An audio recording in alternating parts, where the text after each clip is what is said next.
নমস্কার বন্ধুরা। তো আমি বাড়িতে এসেছি দুপুরবেলা। বাড়িতে এসে ঘরের বিছনা চাদর মাদর সব নোংরা হয়ে আছে। যে চাদরগুলো এখন আমি পাল্টাবো ঘরের, দিয়ে আবার সন্ধ্যাবেলায় এবার রান্না করতে যাব।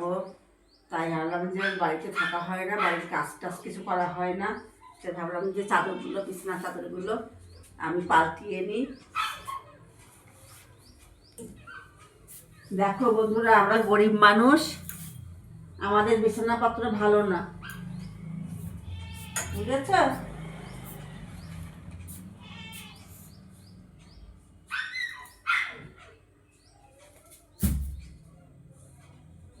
বালিশের কভারগুলো খুলে নিই, খুব নোংরা হয়েছে।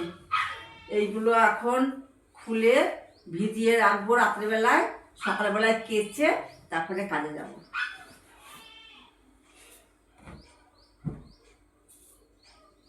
খুব নোংরা হয়েছে বন্ধুরা, বাড়িতে কোনো কাজকর্মই ঠিক মতন করা হয় না। সকালবেলায় উঠে দৌড়াতে হয়, লোকের বাড়িতে কাজ করতে যেতে হয়, ওই জন্য বাড়ির কাজ আর করা হয় না।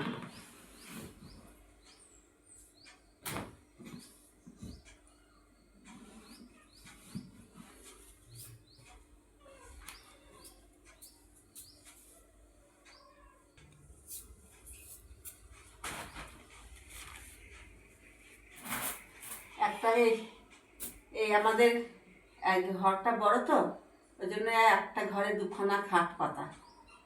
লোকজন আসলে তো লাগে এই শীতের মধ্যে। তারপরে মায়ের জন্য এই শাড়িটা বের করলাম আলমারি থেকে। তো ভাবলাম জলে ভিজিয়ে রাখবো, তাহলে মাটা চলে যাবে, তখন মা পরতে পারবে। মা তো মরমরে শাড়ি বেশি পরতে পারে না, তাই এই শাড়িটা আলমারি থেকে বের করলাম, রাতেরবেলায় জলে ভিজিয়ে রাখবো।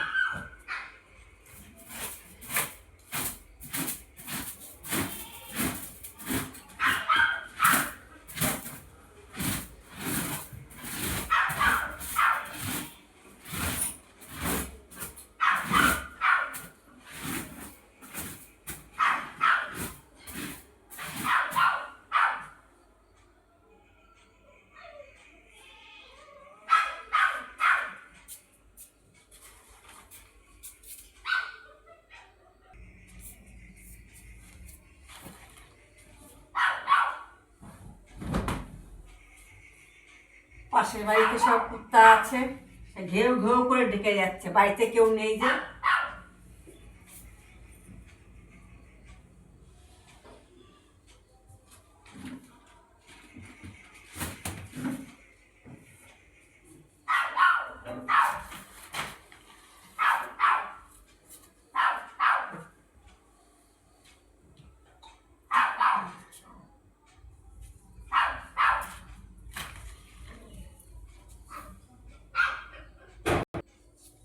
তো বন্ধুরা, আমার দুটো খাটে চাদর পাতা, বালিশের কভার পাতা, মায়ের শাড়ি সব বের করা হয়ে গেছে।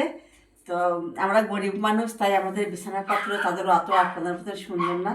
আমার যেমন যেটুকুনি আছে এটুকুনিতেই আমি ভীষণ খুশিতে থাকি, কাজ করে খাই। তো আমার ভিডিওটা শেষ। দেখো বন্ধুরা, এই দেখো, এই একটা খাট, আর এইটা আমার খাট। মেয়ে জামাইরা যখন আসে তখন তো খাট লাগে দুটো, ওই জন্য এক ঘরে। আমার ঘরটা বিশাল বড়, ওই জন্য।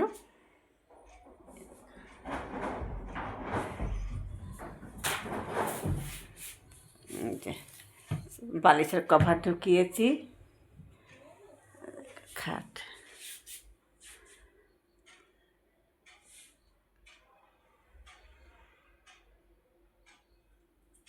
তো রাখছি বন্ধুরা, সবাই ভালো থাকবেন, সুস্থ থাকবেন।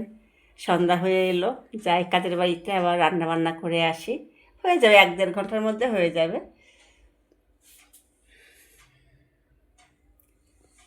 টাটা।